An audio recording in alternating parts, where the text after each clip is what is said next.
Welcome back to my channel. आज मैं इस वीडियो में 10 सवालों के जवाब देने वाला हूं, जो 10 सवाल मुझे हमेशा पूछे जाते हैं करियर्स के बारे में और बिजनेस के बारे में। तो अगर आप अपने करियर्स के बारे में थोड़े कंफ्यूज्ड हैं, थोड़े वरिड हैं, तो आई एम श्योर इन सवालों के साथ आप रेजोनेट करेंगे। सो प्लीज़ इस वीडियो को एंड तक सुनिए। इन सवालों के जवाब से शायद आपको थोड़ा सा हेल्प मिल जाए। बट बिफोर वी स्टार्ट, इस चैनल को ज़रूर सब्सक्राइब कीजिए, बेल आइकॉन को ज़रूर क्लिक कीजिए, क्योंकि मैं बहुत सारे बिजनेस के वीडियोस बनाता रहता हूँ। तो अगली बार जब मैं वीडियो बनाऊंगा आपके फीड में वो ज़रूर आएगा। So without any further ado, let's start on the 10 questions which are more often than not asked to me. Busy work day में सबसे इफेक्टिव प्रोडक्टिविटी हैक क्या है आपका? अगर मेरा दिन बहुत बिजी है और अगर आपका दिन बहुत बिजी है, तो दो चीज़ें मैं हमेशा करता हूँ। एक है सुबह जल्दी उठना। मैं जिस दिन मेरा बहुत बिजी है, मैं सुबह 5:30-6 बजे उठता हूँ। और जो दिन का मेरा सबसे इम्पॉर्टेंट टास्क है, सबसे कॉम्प्लेक्स टास्क है, मैं सुबह का 1 घंटा देता हूँ। क्योंकि अगर आपका दिन का मोस्ट कॉम्प्लेक्स टास्क आप वो पीक एफिशिएंसी पे कर सकते हैं, तो आपका रेस्ट ऑफ द डे काफ़ी इजी जाता है। और जो दूसरा चीज़ मैं करता हूँ है, दोपहर को मैं पावर नैप लेता हूँ 20 मिनट का या 30 मिनट का। और इसके बहुत बेनिफिट्स हैं, क्योंकि अगर आप पावर नैप नहीं ले सकते हैं, तो आपका रेस्ट ऑफ द डे जो है, बाकी के 4-5 घंटे आप फुल्ली रिफ्रेश्ड है और हाई प्रोडक्टिविटी में काम कर सकते हैं। अच्छा, और संदीप, जो लोग ऑफिस से काम कर रहे हैं उनके लिए क्या बोलोगे आप? हाँ, जो लोग वर्क फ्रॉम होम नहीं कर रहे हैं, ऑफिस जा रहे हैं, तो ऑब्वियसली आप दोपहर को सो नहीं पाते हैं। बहुत कॉमन है। वैसे मेरे काफ़ी दोस्त दोपहर को ऑफिस में सोते भी थे, बट आप शायद नहीं कर पाएंगे। अगर आप नहीं कर पा रहे हैं, तो बहुत सिंपल सा सोल्यूशन है। प्लीज़ कोई पार्क में जाइए या कहीं जाइए और 5 मिनट जस्ट आंखें बंद करके try and remove everything from your mind. Simple form meditation है और ये ज़रूर हेल्प करेगा कि आपका जो रेस्ट ऑफ द डे है, बाकी 3-4 घंटे आप उसको पीक एफिशिएंसी पे कर पाएँ। मान लो अगर आपको किसी एक बिजनेस लीडर के साथ कॉफी चैट पे जाना है, may be he is alive और नॉट, तो फिर वो कौन हो गया? आई थिंक मैं श्री इलॉन मस्क के साथ कॉफ़ी या डिनर पे जाना चाहूँगा। मैंने रिसेंटली उनकी किताब पढ़ी थी, उनकी जो बायोग्राफी लिखी गई थी, और बहुत बढ़िया बायोग्राफी है। बेसिकली जो बायोग्राफी में ये स्टोरी निकल के आ रहा है कि mister Musk is addicted to chaos. उनको केओस बहुत पसंद है। उनका चाइल्डहुड थोड़ा ट्रबल था, बहुत सारा केओस था, तो जहाँ पे जाते हैं वो भसड़ मचाते हैं, और उस भसड़ के थ्रू उन्होंने बहुत पैसे कमाए हैं, बिलियंस ऑफ डॉलर्स कमाए हैं। तो मैं मिस्टर इलॉन मस्क को चाट खिलाने लेके जाऊंगा और इसी भसड़ के बारे में उनसे पूछूंगा कि इस भसड़ में से उन्होंने इतने सारे बिलियन डॉलर कैसे बनाए। किसी एक किताब का अगर आपके लाइफ में बहुत ज़्यादा इम्पैक्ट रहा है, तो वो कौन सी किताब है? मैं एक्चुअली कॉलेज में पहली बार किताबें पढ़ना शुरू किया, और तब मैं बहुत सारी स्पोर्ट्स की किताबें पढ़ता था। तो एक किताब मुझे याद है, जो स्टीव वॉ, आप जानते होंगे स्टीव वॉ कौन है, ऑस्ट्रेलिया के बहुत लेजेंडरी क्रिकेटर, अभी तो रिटायर कर चुके हैं। उनकी जो ऑटोबायोग्राफी आई थी, मुझे बहुत पसंद आई थी, क्योंकि उस किताब का पूरा स्टोरी ये था कि स्टीव वॉ में उतना कभी टैलेंट था नहीं, मगर Steve Waugh just on the basis of his determination, his courage, इतने सक्सेसफुल क्रिकेटर बने, ऑस्ट्रेलिया के कैप्टन बने, वर्ल्ड कप विनिंग कैप्टन बने, इंडिया को ऑलमोस्ट इंडिया में उन्होंने हराया था। तो जो पूरी उनकी लाइफ की कहानी है, is on the basis of hard work, is on the basis of dedication, और वो स्टोरी मुझे बहुत इंस्पायरिंग लगी थी एट दैट पॉइंट। और उस पूरे किताब का यही स्टोरी था, आप में टैलेंट अगर लिमिटेड है, मगर आप में जिगर और ड्राइव इन्फिनिट है, तो ज़िंदगी में कुछ भी कर सकते हैं। सबसे मुश्किल करियर डिसीजन क्या रहा है आपकी लाइफ में? आई थिंक जो सबसे मुश्किल डिसीजन है इन हाइंडसाइट, जब मैं 21 साल का था, मैंने इंजीनियरिंग पास किया था, तो लकीली मेरा उस साल मेरा कैट काफ़ी अच्छा गया था, मुझे IIM कोझिकोड में एडमिशन मिला था। और वो मेरे लिए भी और बहुत लोगों के लिए भी वो बहुत बड़ा ड्रीम था। But at the age of 21 मैं एक्चुअली रेडी नहीं था MBA करने के लिए। तो at that point I gave up that seat and I thought कि मुझे काम करना चाहिए, और मैंने जाकर ऑरेकल में काम किया, क्योंकि मैं श्योर नहीं था कि मैं एक हाई स्ट्रेस 2 साल के प्रोग्राम के लिए उतना रेडी हूँ कि नहीं। तो at that point I think वो बहुत करेजियस डिसीजन था, क्योंकि IIM का सीट कोई छोड़ता नहीं है। तो I work for a year and then eventually went back to IIM। But बहुत लोगों ने मुझे पागल भी कहा था जब 21 साल की उम्र में मैंने IIM का सीट छोड़ दिया था। अगर 3 शब्दों में आपको आपका मॉर्निंग रूटीन बताना है, तो आप क्या बोलोगे? ऑन अ रेगुलर डे, जब ज़्यादा प्रेशर नहीं है या प्रेशर नॉर्मल है, तो 3 चीज़ें मैं ज़रूर करता हूँ सुबह। एक है राइट, दूसरा है रन और तीसरा है लर्न। तो जब मैं सुबह उठता हूँ तो मोस्ट डेज 5 बजे उठता हूँ, तो 1 घंटा मैं ज़रूर लिखता हूँ। आपको पता ही होगा मैंने 4 किताबें लिखी हैं, 2 और किताबें इस साल आ रही हैं, तो दैट्स हाउ आई राइट। सुबह 1 घंटा लिखता हूँ, फिर मैं 1 घंटा भागने जाता हूँ, क्योंकि भागने का बहुत बेनिफिट है in terms of cleaning up your mind, in terms of inspiring and refreshing you. और तीसरा, जब मैं भागता हूँ मैं एक्चुअली पॉडकास्ट सुनता हूँ, तो सारे न्यूज़ पॉडकास्ट जो इंडिया में हैं, बाहर के हैं, मैं सारे सुनता हूँ, और एसेंशियली वो 1 घंटे में बहुत सारा नॉलेज असिमिलेशन हो जाता है। तो सुबह के 2 घंटे में बहुत सारी चीज़ें हो जाती है। मेरा जो साइड पैशन है लिखने का वो हो जाता है, फिजिकली फिट रहता हूँ, इंस्पायर्ड रहता हूँ, और जो सारा रीडिंग करना चाहिए मैं पॉडकास्ट के थ्रू सुनता हूँ। 3 words are writing, the 3 words are running, the 3 words are listening. Career या प्रोफेशनल लाइफ में बहुत सारी चैलेंजिंग टाइम्स रहते हैं, तब आप खुद को कैसे मोटिवेट करते हो? देखिए, किसी भी करियर में आपको, सबकी करियर में चैलेंजिंग टाइम्स आती है। आपको अपने करियर को एक क्रिकेटर की जर्नी के बारे में सोचना चाहिए। आप कितने भी बड़े क्रिकेटर हो, तेंदुलकर क्यों ना हो जाए, आपका फॉर्म तो डिप करेगा ही करेगा।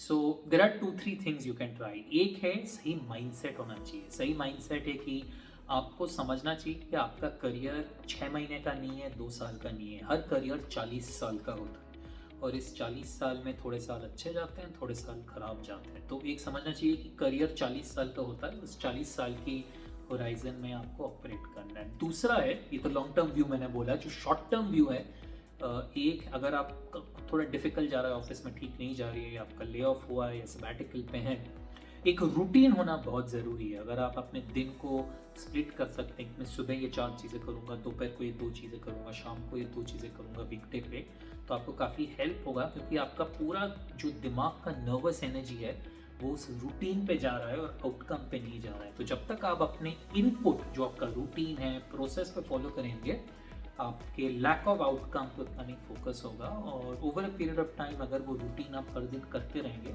आपको ज़रूर रिजल्ट्स दिखेंगे। वर्क लाइफ बैलेंस के बारे में आपको सबसे अच्छा एडवाइस क्या मिला? देखिए, वर्क लाइफ बैलेंस बहुत मुश्किल है। ये मैं झूठ नहीं बोलूँगा कि इंडिया में वर्क लाइफ बैलेंस होता है, एकदम नहीं होता है, और इंडिया जैसे कल्चर में तो वर्क लाइफ बैलेंस बहुत ही मुश्किल है। तो आप क्या कर सकते हैं? डिजेक्टेड होने की ज़रूरत नहीं है। एक है कि आप देखें कि किस टाइप ऑफ बॉसेस के साथ आपकी जमती है। अगर आपका किसी बॉस के साथ अच्छा रिलेशनशिप रहा है, उस रिलेशनशिप को कंटिन्यू कीजिए। अगर आपके बॉस ने आपको अच्छी अपॉर्चुनिटी दी है ग्रोथ के लिए, आपको अच्छा ट्रीट किया है, आपके पर्सनल लाइफ को रिस्पेक्ट किया है, ऐसे बॉस अगर खुश नसीब होते हैं जो उनको ऐसे बॉसेस मिलते हैं, प्लीज़ उनके साथ जितना हो सके काम कीजिए। That is the first thing you can do. The second thing which you can do is, work life balance के लिए खुद को बाउंड्री सेट करना बहुत ज़रूरी है। अगर आप ऑफिस में ये एक्सपेक्टेशन डालेंगे अपने बॉस के दिमाग में कि आप कभी भी कॉल करो, सैटरडे दोपहर को कॉल करो, संडे सुबह कॉल करो, मैं तो आपके लिए मतलब हमेशा काम करने के लिए तैयार हूँ, तो एक्सपेक्टेशन आपकी बॉस में, उसके दिमाग में आ ही जाएगा, और वो आपको मिसयूज़ करेगा ही करेगा। तो एक्सपेक्टेशन बहुत क्लियर होना चाहिए कि वीकेंड पे मैं नहीं, वीकेंड पे मैं तो पढ़ने जा रहा हूँ, वीकेंड पे मैं ट्रैकिंग जा रहा हूँ, वीकेंड पे मैं घर जाता हूँ। तो एक्सपेक्टेशन क्लियर होना चाहिए कि वीकेंड पे मेरी दूसरी ज़िंदगी है। तीसरा जो बहुत इंपॉर्टेंट है कि आपको इंडस्ट्री बहुत केयरफुली चूज़ करनी चाहिए। अगर आप स्टार्टअप इंडस्ट्री, एंटरप्रेन्योरियल इंडस्ट्री में जा रहे हैं, तो कोई वर्क लाइफ बैलेंस का तो क्वेश्चन है ही नहीं। आपको हर दिन 16 घंटे काम करने हैं। अगर आप ई-कॉमर्स में जा रहे हैं, टेक सेक्टर में जा रहे हैं, तो ऑब्वियसली कोई वर्क लाइफ बैलेंस का तो कॉन्सेप्ट है नहीं।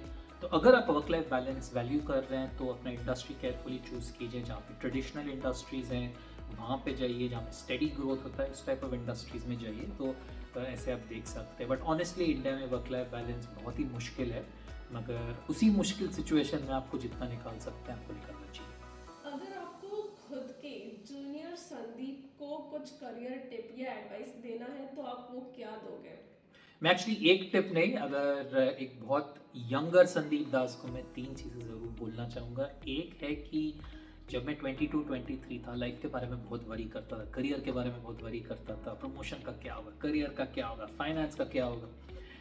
आई थिंक ये सब वरी नहीं करना चाहिए। इंडिया इतनी बढ़िया इकोनॉमी है, जो अगले 10-15 साल इंडिया की गोल्डन ईयर्स आने वाले हैं, तो कुछ ना कुछ तो कर ही लोगे, बहुत अच्छा ही करोगे। तो वरी करने की ज़रूरत नहीं है। बस B sensible with your finances, control your expenses, बहुत इंपॉर्टेंट है।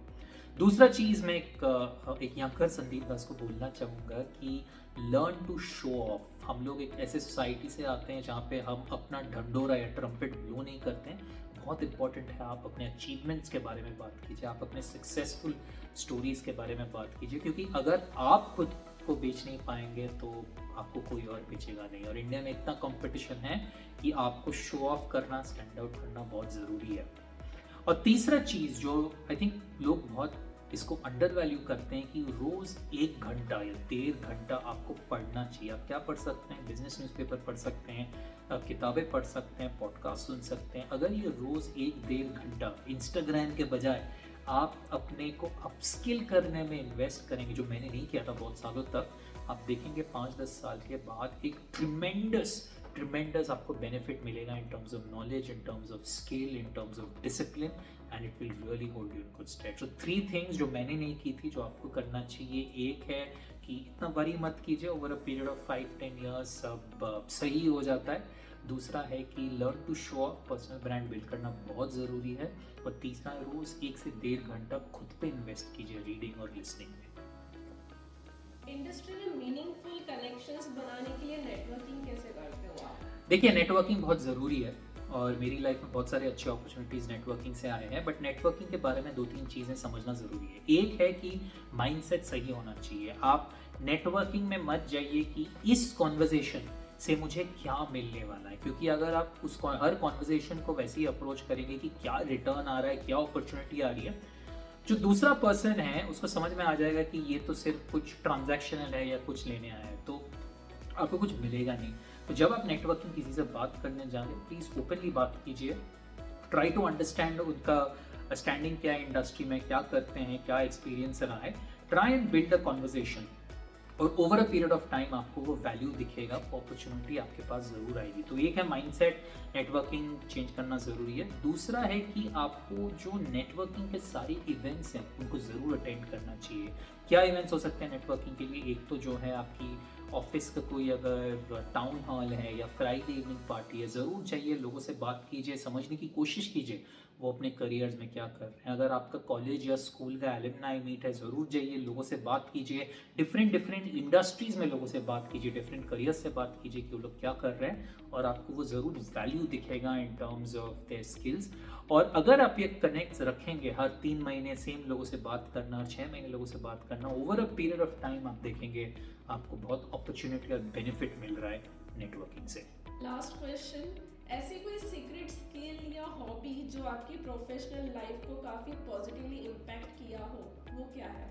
मेरी तो एक ही स्किल के बारे में बात करूंगा। आपको सब पता ही होगा, मैंने बहुत सारी किताबें लिखी है। जो मैंने किताब स्टोरी टेलिंग पे लिखी थी, जो वो पूरा स्किल था स्टोरी टेलिंग का, उसने मुझे बहुत करियर में मदद की है। मेरी मेन करियर में मैं कंसल्टिंग में हुआ करता था 10 साल, उसके बाद अभी इंडस्ट्री में हूँ, and that ability to story tell has really help me. आप क्या कर सकते हैं? आपका जो साइड पैशन है, हर किसी का एक पैशन होना चाहिए, एक साइड हसल होना चाहिए, जो भी है आप उसको शिद्दत के साथ करते रहिए। 1 घंटा रोज़ देते रहिए, वीकेंड पे 2 घंटे देते रहिए, क्योंकि जो आप उस साइड पैशन और उस हसल से सीखेंगे वो आपकी मेन करियर को ज़रूर हेल्प करेगा। So I hope you found the answers to these questions helpful. अगर आपके पास और कोई क्वेश्चन है जो आपको लगता है मुझे आंसर देने चाहिए करियर और बिजनेस के ऊपर, प्लीज़ उन क्वेश्चंस को कमेंट सेक्शन में लिखिए।